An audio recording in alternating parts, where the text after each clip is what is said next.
महाराज की जय। ओम श्री हनुमान जी महाराज की जय। ओम श्री हनुमते नमो नमः। श्री रामचंद्र भगवान की जय। ओम श्री गायत्री मात की जय। ओम श्री सोमनाथ महादेव की जय। ओम श्री द्वारिकाधीश की जय। कृष्ण कन्हैयालाल की जय। डोंगरे जी महाराज की जय। श्री सुखदेव जी महाराज की जय। ओम नमो भगवते वासुदेवाय। भागवत भगवान जी महाराज की जय। आज 15મી જાન્યુઆરી 2026 ગુરુવાર પોષ વદ 12 છે। આજની કથા અક્રૂરજી મથુરામાં આગમન કરે છે એ કથા આપણે શ્રી કૃષ્ણ ભગવાનને સરસ રીતે સંભળાવીએ એવા ભાવ સાથે કૃષ્ણ કન્હૈયાલાલ की जय। ओम नमो भगवते वासुदेवाय। एक वखत नारदजी कंस राजा ने घेर गया है। कंस ने कहे कि वासुदेव तारी साथे दगो कर्यो छे, कपट कर्यो छे, तू भोळो छे, तने खबर नथी के गोकुळमां नंद बाबानो पुत्र कनियो छे, ए वसुदेव ने देवकीनो 8मो पुत्र छे, तने खबर छे अने ए ज तारो काळ छे। आ सांभळी कंस राजाने आश्चर्य थाय छे कि मैं वसुदेव देवकीने केद पूर्या था तो केदमांथी गोकुळ गया केवी रीते। यशोदायाः सुधाकन्यां देवकन्यां कृष्णमेव च रामं रोहिणी पुत्रं वसुदेवन बिभत्यता। नारदजी के भाई तने खबर नथी। वसुदेवजी पोताना 8मा पुत्रने नंद बाबाने घेर मूकी आव्या अने यशोदानी पुत्रीने लईने आव्या। श्री कृष्ण देवकीनो पुत्र छे त्यारे बलराम रोहिणीनो पुत्र छे एवो तारा घणा सेवकोने मारी नाख्या छे। आ सांभळी कंसने क्रोध थयो। वसुदेवजी पोतानो दीकरो नंदने त्यां मूकी आव्या ते वसुदेवने मारवा तैयार थया छे। नारदजीने जेम सळगावता आवडे एम ओलवता पण आवडे। आजकाल लोकोने खाली सळगावता ज आवडे छे। सवारे उठ्या के तरत सळगाववानी ज वात आले। सवारे उठ्या पछी सळगावनी पथारीमां बेसी थोड़ो समय परमात्मानुं स्मरण करवुं, शांतिथी भक्ति करवी, भगवाननुं ध्यान करवुं, पथारीमां बेसीने जप करवो। नारदजी कंसने समजावे कि वसुदेवने मारवाथी तने शुं मळवानुं छे? तारो काळ तो श्रीकृष्ण छे, तो वसुदेवने मारी नाखी तो श्रीकृष्ण त्यांथी छटकी जशे। माटे मारवो होय तो तारा काळने मारवानो प्रयत्न कर। श्रीकृष्ण हजू 11मुं वर्ष बेठुं छे, नानो पण छे पण छे होशियार। आम नारदजी कंस राजाने बराबर समजावी गोकुळमां आव्या। ये बालकृष्णलाल ने वंदन करीने कहे हे नाथ बधी तैयारी करीने आव्यो छुं। हवे आप मथुरा पधारी कंसने मारी द्वारिकाना राजा थाव। अनेक राणीओ साथे आपनुं लग्न थशे। आपनो गृहस्थाश्रम केवो चालशे ए जोवा हुं हवे पछी तमारे त्यां मळीश द्वारिकामां। आम नारदजी एक एक लीलानुं वर्णन करे छे। आ बाजू कंस गभरायो छे। कंस राजाए वसुदेव देवकीने फरीथी बेडीमां नाख्या। विचार करे कि मारा काळने केवी रीते मारवो। गौर महाराज कहे कि तमे 5 दिवस तो एक धनुष्य यज्ञ करो। ए यज्ञ बराबर थाय, परिपूर्ण थाय तो यजमाननो शत्रु मरे छे अने यजमाननुं आयुष्य वधे छे। पण जो आ 5 दिवसमां कोई विघ्न आवी जाय अने यज्ञ अधूरो रहे तो यजमाननो नाश थाय। पण आपणे शुं विघ्न आववानुं छे? ए समय कंस राजाने मळवा माटे मोटा मोटा मलो त्यां आव्या। ए कंस राजाने कहे कि तमे गभराशो नहीं, ए बाळक तमने शुं मारवानो हतो, तमे एने मथुरा बोलावो। एनो हाथ पकड़ीने अखाड़ामां लई जईश। हूँ 1000 हाथीओनुं बळ धरावुं छुं। मारुं वजन एनाथी सहन नहीं थाय। अमे तेने मारी नाखीशुं अने कुस्ती रमता आवुं बन्युं छे एवुं जाहेर करीशुं। कंस राजाने उपाय ठीक लाग्यो छे। एमनो हुकम थतां ज यज्ञनी तैयारी थवा लागी। कंस विचार करे कि यज्ञना दर्शन करवा नंद बाबानुं आमंत्रण आपूं अने साथे साथे राम कृष्णने पण साथे लाववानुं कहूं। आ प्रमाणे षड्यंत्र रचायुं। यज्ञ रक्षानुं काम मल्लने सोंपवामां आव्युं छे। कंस विचार करे छे कि राम ने कृष्ण ने एटले के बलरामजी अने कृष्ण ने आमंत्रण आपवा कोने हूँ मोकलूं। एमने वयोवृद्ध अक्रूर याद आव्या। जे क्रूर नथी ते अक्रूर छे एटले अक्रूर याद आव्या। बोलाव्या छे, काका मारुं एक खास काम तमारे करवानुं छे। हमणां नारदजी आव्या हता तेमणे मने कह्युं कि वसुदेवे मारी साथे दगो कर्यो छे। नंद बाबाना त्यां जे कृष्ण लालो तरीके ओळखाय छे, जे कनियो छे, ए ज मारो काळ छे। हूँ पण तेने कपट करीने मारी नाखीश। મારે કન્યાને મારવા માટે યજ્ઞ કરવો છે અને આ યજ્ઞમાં નંદ બાબાને રામકૃષ્ણ સાથે આવવાનું આમંત્રણ આપવા તમારે જવાનું છે. નંદ બાબાને ખાતરી થાય કે રાજાનો પ્રેમ છે એટલે મારો સોનાનો રથ મોકલું છું. નારદજી ભલે ગાડામાં બેસી આવે પણ બાળકોને મારા રથમાં બેસાડીને તમે લઈ આવો. પછી હાથીના પગ નીચેના હું કચડી નાખીશ. મારા મલ્લો તેમને મારશે. આ કાળને મારવા માટે મેં કપટ કર્યું છે. આટલું મોટું રાજ છે, સુંદર રાણીઓ છે, છતાં સુખ ભોગવી શકતો નથી. મને કાળની બહુ બીક લાગી છે. મારો કાળ મરી જશે પછી હું સુખેથી આરામથી બધું જ ભોગવીશ. કંસ કાકાને પૂછે, કાકા મેં આ વિચાર જે કર્યો છે બરાબર તો છે ને? ત્યારે અક્રૂરજી કહે કે વિચાર કરવો. અક્રૂરજીએ જવાબ બહુ સરસ આપ્યો કંસને કે વિચાર કરવો એ માનવના હાથમાં છે, પણ પ્રારબ્ધમાં હોય ને પરમાત્માની કૃપા હોય તો જ માનવના વિચાર સફળ થાય છે. કંસ કાકાને કહે છે કે આ વાત કોઈને કહેશો નહીં. મનુષ્ય પણ પોતાના કર્મથી મૃત્યુને બોલાવે છે. કંસને જાણે મરવાની ઉતાવળ છે. એ પોતાના કાળને સામે આવીને બોલાવે છે. વધારે જીવવાથી કે જલ્દી મરવાની ઈચ્છા રાખવી નહીં. ક્યારે મરીશ તેનો વિચાર ન કરતા જીવન કેવું જીવવું એ વિચાર કરો. પરોપકાર અને પુણ્ય કર્મનો વિચાર તો કરો તો સુખી થશો. આમાં એક વખત વ્યાસજીનો આજના વિચાર મંથનમાં એક સરસ મજાનું કાલ પ્રેરણા થઈને લખાણું છે. ગાડી બુલા રહી હે, સીટી બજા રહી હે. આ જીવનની ગાડી છે પણ એ પણ ગાડી છે. કંઈક મુસાફરો ઉપર ચડે છે અને કંઈક મુસાફરો હેઠા ઉતરી જાય છે. આવી રીતના જીવનની ગાડી આગળ વધતી જાય છે. વધતી નિવૃત્તિના દિવસો આવ્યા. ખૂબ જ આરામ કરવાનો સમય આવ્યો. વખત આવ્યો કે હાલો હવે શાંતિ. છોકરાઓને પરણાવી લીધા, છોકરાઓને ઘરે છોકરાઓ થઈ ગયા. હવે કાંઈ ચિંતા નથી. સરસ મજાનું પેન્શન આવે છે. કાંઈ ચિંતા જેવું છે જ નહીં. અને આવી રીતના વિચાર કરતાં કરતાં મુંબઈ આવ્યો. મુંબઈની પરાની ટ્રેનો ધક્કા મૂકી અંદર આપણે ઘૂસી ન શકીએ. ધક્કા પાછળથી ધક્કો લાગે એટલે અંદર ગરી જાય અને અંદરથી ધક્કો આવે તો બહાર નીકળી જાય. આવી પરિસ્થિતિ પરાની ટ્રેન મુંબઈમાં છે. એવી રીતે વેરાવળથી જુનાગઢ, જુનાગઢથી વેરાવળની લોકલ ટ્રેનમાં પણ આ જ પરિસ્થિતિ. હવે વેરાવળથી ઉપરથી ટ્રેન જુનાગઢ આવે અને હું એમાં બેહું તો માંડ ધક્કા મારીને અંદર ગયા. ઊભા ચેટ ગોંડલ સુધી આવી ગયું. જગ્યા ન મળે. અને ગોંડલ આવ્યા પછી માંડ હજી તો જગ્યા થઈને કાંઈક ખમોનમો થયો ને ત્યાં ભક્તિનગર આવી ગયું. ઉતરવાનો વારો આવી ગયો. આવું જ કંઈક આપવું છે. માંડ કંઈક આરામનો વખત મળે ત્યાં યમરાજાના બોલાવા આવી જાય કે હાલો હવે બહુ થઈ ગયું, હવે તમારો સમય એ ટૂંકો થઈ ગયો, વાર્તા પૂરી થઈ ગઈ, ચાલો. અરે ભાઈ હજી તો ક્યાં ભક્તિનગર આવ્યું છે? ભક્તિનગર આવી ગયું છો તો ખરાબ ભાઈ છે. હાલો ઉપાડો. અને યમદૂત ઉપાડી જાય. આપણે નીચે જોયા જ કરીએ કે આ હવે ખોટું થયું. હજી તો ક્યાં ભક્તિનગર આવી ગયું ને ક્યાં હજી તો માંડ શાંતિથી બેવાનો વારો આવ્યો. તા તો આપણે બધાનું આ પ્રકારનું છે. મનુષ્ય પણ પોતાના કર્મથી મૃત્યુને બોલાવે છે. કંસને જાણે મરવાની ઉતાવળ છે તે પોતાના કાળને સામે ચાલીને બોલાવે છે. વધારે જીવવાની કે જલ્દી મરવાની ઈચ્છા ન રાખવી.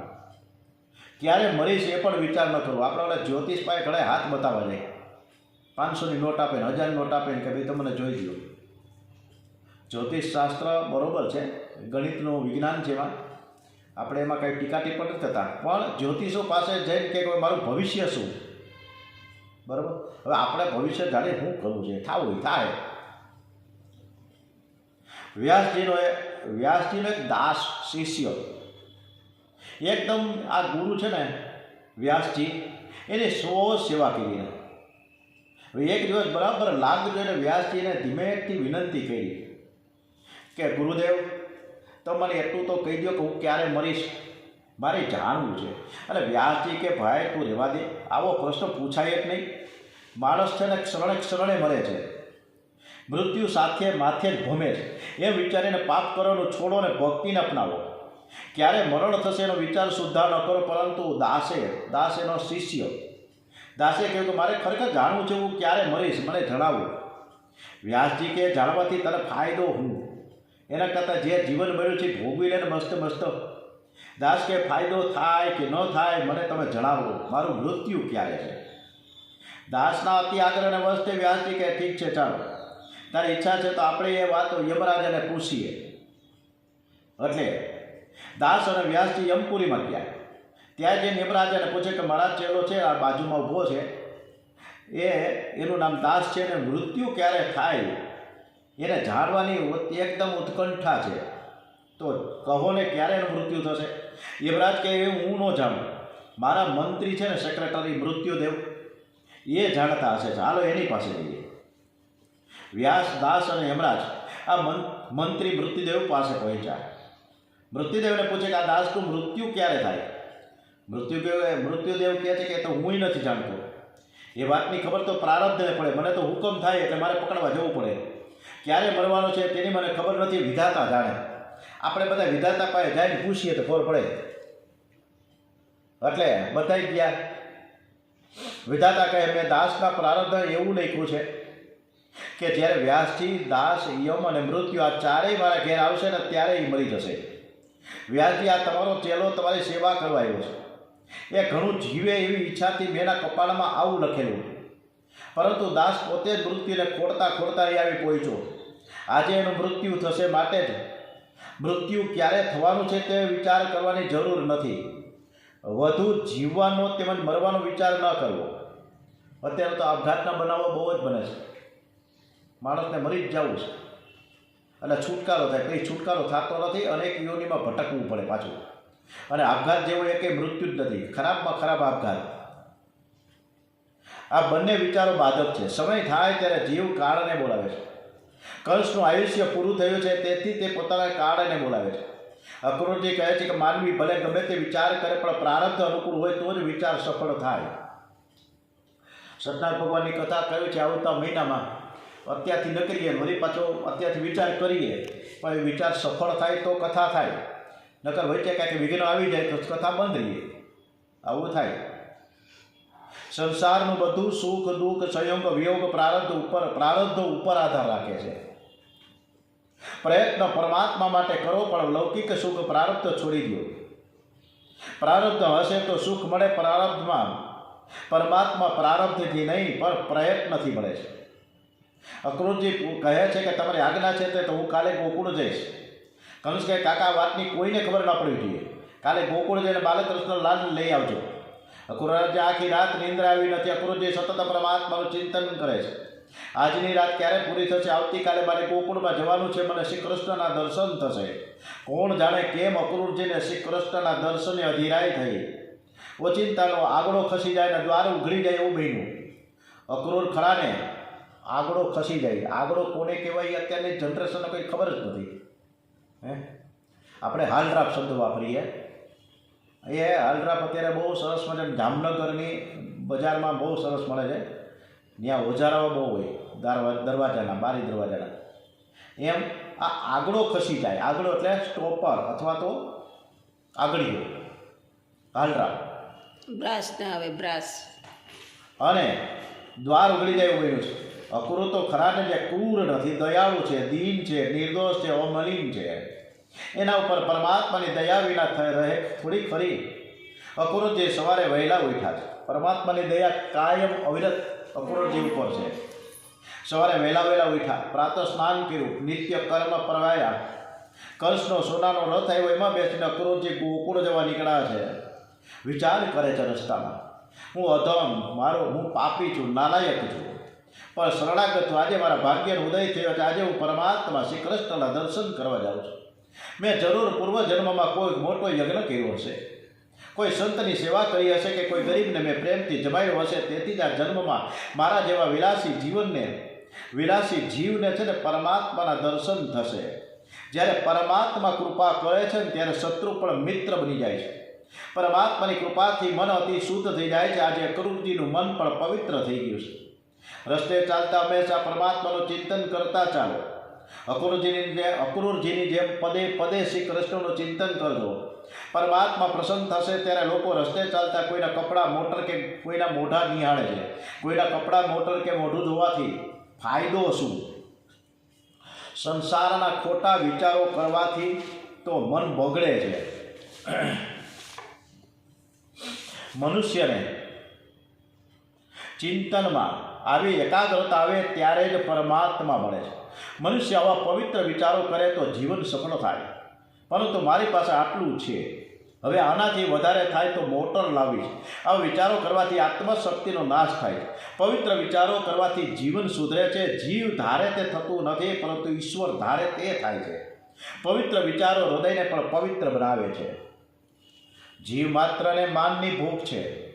મને કેમ માન આપ્યું નહીં, મને બેસવાનું પણ કીધું નહીં, અને આપણી ટણી ચડી જાય. એટલે આપણા બધાને માનની ભૂખ છે. પ્રભુના દરબારમાં જેને માન મળે, પ્રભુ પોતે જ જેને માન આપે, એનું માન કાયમ ટકે છે. જગતમાં કેટલાક લોકો સન્મુખ માન આપે છે અને પાછળથી નિંદા કરે છે. માટે જગતના બોલવા ઉપર ધ્યાન ન આપો. કોઈ આપણા માટે સારું બોલે તો તેના પ્રત્યે સદભાવ જાગે છે, અને ખરાબ બોલનાર પ્રત્યે કુભાવ જાગે છે. જગતમાં મળેલું માન અને અપમાન ખોટું છે. પરમાત્માની સાથે કોઈ પણ પ્રકારનો સંબંધ જોડો. સંબંધ વગર સ્નેહ કે લાગણી ઉદ્ભવતી નથી. પરમાત્માને પિતા માનો, સખા માનો, સ્વામી માનો, પણ કાંઈક સંબંધ જોડો. જો કે પ્રભુ આપણા સર્વસ્વ છે, પરંતુ એમની સાથે કોઈ પ્રકારનો સંબંધ જોડ્યો હોય તો વધારે લાગણી થાય. પરમાત્મા સાથે સંબંધ જોડવાની જરૂર છે. તુલસીદાસજી હરમેશ કહેતા કે હું તો મારા રામજીનો સેવક છું. બ્રહ્મ તું હો, જીવ તું ઠાકુર, હે ચેરો તાત માત ગુરુ સખા તું, સબ વિધિ રહિત મેરો. તો ही माही नेते अनेक गानिए जो भावी ज्यो त्यो तुलसी कृपालु चरण शरण पावे. જીવે ઈશ્વર સાથે કોઈ નાતો કરી લેવો જોઈએ. જે પુત્રને વારસામાં લાખોની સંપત્તિ મળી હોય છતાં પણ અણીના સમયે તે છોડીને ચાલ્યો જાય છે. જ્યારે મારા પ્રભુ અંતકાળે પણ કદી કોઈ દિવસ કોઈની સાથે દગો કરતા નથી. તેઓ અંતકાળે પણ દોડી આવે છે. તમે જે ભાવથી, જે સંબંધથી ઈશ્વરનું સ્મરણ કરો, તે ભાવથી પ્રભુ તમને અપનાવે છે. જેવી જેની ભાવના તેવી તેને સિદ્ધિ. પ્રભુને કોઈ પણ ભાવથી ભજો. એ કેવળ ભાવને જ જુએ છે. પરમાત્મા કહે છે કે તું કોઈ પણ ભાવે મને ભજ, પરંતુ ભજ મને જ, બીજાને ભજવાની જરૂર નથી. પરમાત્મા જેવો પ્રેમ આ જીવ ઉપર કરે છે તેવો પ્રેમ જીવ કરી શકતો નથી, એટલે દુઃખી છે. વિચાર કરો તો પવિત્ર વિચાર કરો. ખોટા વિચારો કરવાથી મન બગડે છે. આ વિચારતા રથ નંદગાંવ પાસે આવ્યો છે. જે માર્ગેથી ભગવાન કૃષ્ણ ગાયો લઈને ઘેર જતા તે રસ્તા પર અક્રૂરજીનો રથ આવ્યો છે. આ ભૂમિમાં અક્રૂરજીના શ્રી કૃષ્ણના ચરણના પગલાના દર્શન થયા. જ્યાં મારા શ્રી કૃષ્ણ ઉઘાડા પગે ચાલે છે ત્યાં મારાથી રથમાં કેવી રીતે બેસી શકાય? એવો શ્રી કૃષ્ણની ચરણ રજમાં આડોટે છે. એમની દશા પાગલ જેવી થઈ છે. લોભી માણસ છે, એ પૈસા માટે પાગલ થાય ત્યારે જ તેના હાથમાં પૈસા આવે છે. તો પછી પાગલ થયા વિના પરમાત્મા મળે કેવી રીતે? માટે પરમાત્મા માટે પાગલ બનો. અતિ લોભી જીવ પૈસા માટે પાગલ થાય છે. અતિ કામી જીવ કામમાં પાગલ થાય છે. પણ આ જીવ પરમાત્મા માટે પાગલ થતો નથી. જે પરમાત્મા માટે પાગલ થાય છે, જે ભાન ભૂલે છે, એને જ પરમાત્મા મળે છે. અક્રૂરજી વંદન કરતા ગૌશાળામાં આવ્યા છે. અક્રૂરજીની ઈચ્છા કરેલી કે મને શ્રી કૃષ્ણના દર્શન ગૌશાળામાં થઈને આજે એવું જ બન્યું. ગૌશાળામાં ગાયોને જ્યાં સુધી શ્રી કૃષ્ણ હાથ ન ફેરવે, અપનાવે નહીં, ત્યાં સુધી તે દૂધ આપતી નથી. કનૈયો ગૌશાળામાં ગાયો દોવાની તૈયારીમાં છે. ગ્વાલ બાલ મિત્રો પણ ત્યાં ઊભા છે. અક્રૂરજીએ શ્રી કૃષ્ણના દર્શન કર્યા ત્યારે શરીરમાં રોમાંચ વ્યાપી ગયો. આંખો ભીની થઈ ગઈ, ગળું ભરાઈ ગયું, પ્રેમથી ગળગળા થયા છે. મુખમાંથી એક શબ્દ પણ નીકળી શકતો નથી. લાકડી ઢળે ને એમ અક્રૂરજી ઢળી પડ્યા છે. ભગવાન અક્રૂરને કહે કે ઉઠો. અક્રૂરજીને થાય છે કે ઉઠો બોલે જ, પણ મને હજુ કાકા કેમ બોલાવતા નથી? શ્રી કૃષ્ણ શું મારા કનૈયો મને કાકા કહીને નહીં બોલાવે? મેં બહુ જ પાપ કર્યા છે. મારા જેવા પાપીને કાકા કહેતા સંકોચ થતો હશે, પણ ઘણા વર્ષોથી તો મેં પાપ કરવાનું છોડી દીધું છે. શ્રી કૃષ્ણનું ધ્યાન ધરું છું, સેવા કરું છું. શ્રી કૃષ્ણના કીર્તનમાં હવે તેવો તન્મય થયો છું કે ઘણીવાર મને દેહનું પણ ભાન રહેતું નથી. મારા પ્રભુ મારી ઈચ્છા પૂરી નહીં કરે તો પછી બીજું કોણ કરશે? મારા પ્રભુ કાકા કહીને બોલાવે ત્યાર પછી જ હું તેના ચરણોમાંથી ઊભો રહી. મારે પાણી પણ પીવું નથી. મને પ્રભુ પાસે બીજું કશું માંગવાની ઈચ્છા નથી. ફક્ત એકવાર મને કાકા કહીને બોલાવે તો મારું મરણ સુધરી જાય. કની અક્રૂરજીના માથે હાથ પધરાવીને કહે, કાકા ઉઠો. પછી અક્રૂરજીને બાથમાં લીધે હેઠી પડ્યા છે. મારો જીવ મારી સન્મુખ આવ્યો છે. જીવ પરમાત્માને શરણે આવે છે ને ત્યારે પરમાત્મા તેને આલિંગન આપે છે. કની અક્રૂર કાકાનો હાથ પકડીને ઘરે લાવ્યા છે. નંદ બાબા અક્રૂરજીનું સ્વાગત કરે છે. સ્નાન અને ભોજન બાદ પથારીમાં બેઠા છે ત્યારે નંદ બાબા કુશળ સમાચાર પૂછે. અક્રૂરજી કહે, બાબા બધા મજામાં તો છે ને? તમને બધા બહુ યાદ કરે છે. નંદ બાબા અક્રૂરને પૂછે કે તમારે આવવાનું કારણ કહો. અક્રૂરજી કહે, કંસ એક મોટો ધનુષ્ય યજ્ઞ કરે છે. યજ્ઞના દર્શન માટે હું ખાસ આમંત્રણ આપવા આવ્યો છું. કંસ રાજાની મને આજ્ઞા થઈ છે કે નંદ બાબા રામકૃષ્ણને લઈને આ યજ્ઞના દર્શન કરવા માટે મથુરા આવે. કન્યો 11 વર્ષનો થઈ ગયો છે છતાં હજુ એકવાર પણ મથુરા આવ્યો નથી. તેથી કંસ રાજાને અને બધાની એવી ઈચ્છા છે કે તમે બધા જ આ યજ્ઞના દર્શન કરવા માટે મથુરા પધારો. કંસ રાજાએ તો કન્યા માટે પોતાને સોનાનો રથ મોકલ્યો છે. નંદ બાબા બહુ ભોળા છે. ભોળા માણસોને જગતમાં કોઈ ઠેકાળે છળ કપટ દેખાતું નથી. નંદ બાબા આજે બહુ રાજી થયા, કેમ કે ભૂદેવે લાલાના જન્માક્ષર જોઈને કહેલ કે કન્યાની 11મું વર્ષ બેસશે પછી તમારે ઘેર કોઈ વાહન લઈને આવશે. પછી તો કન્યાને ગાયોની પાછળ ઉગાડા પગે ફરવું નહીં પડે. એ રાજા થશે એવો યોગ છે, તે સાચું કહે છે. આજે તમે રથ લઈને આવ્યા છો. મારી પણ બહુ ઈચ્છા છે કે કન્યો બલરામજીને હું મથુરા બતાવું. આવતીકાલે જ હું તે બંનેને મથુરા લઈને આવીશ. મારે તે સોનાના રથમાં બેસવું નથી. હું તો ગાડામાં બેસી મારા બાળકોને તે રથમાં બેસાડજો. અને હવે મથુરા પ્રયાણ પહેલાંની જે સ્થિતિ ઊભી થઈ, હજી તો મથુરા તરફ પ્રયાણ નથી થયું. અને એ પરિસ્થિતિ ગોપીઓ વચ્ચે શું થઈ? યશોદાજી નંદ બાબા આકુળ વ્યાકુળ, એ પરિસ્થિતિ કઈ છે એ આપણે હવે 20મી તારીખે કરીશું. 4 દિવસ કથા બંધ છે. 16મી તારીખ, 17મી તારીખ, 18 અને 19. 20મી તારીખે આપણે કથા સરસ મજાની કરીશું. ઓમ શ્રી કૃષ્ણ કનૈયાલાલ કી જય. ઓમ નમો ભગવતે વાસુદેવાય. શ્રી ગણપતિ મહારાજ કી જય. હનુમાનજી મહારાજ કી જય. શ્રી સોમનાથ મહાદેવ કી જય. શ્રી ડોંગરેજી મહારાજ કી જય. શ્રી સુદેવજી મહારાજ કી જય. શ્રી કૃષ્ણ કનૈયાલાલ કી જય. ભારત માતા કી જય. વંદે વેદ માતરમ. ઓમ નમો ભગવતે વાસુદેવાય. ઓમ નમઃ પાર્વતી પતે. હર હર હર હર મહાદેવ. હર ઓમ.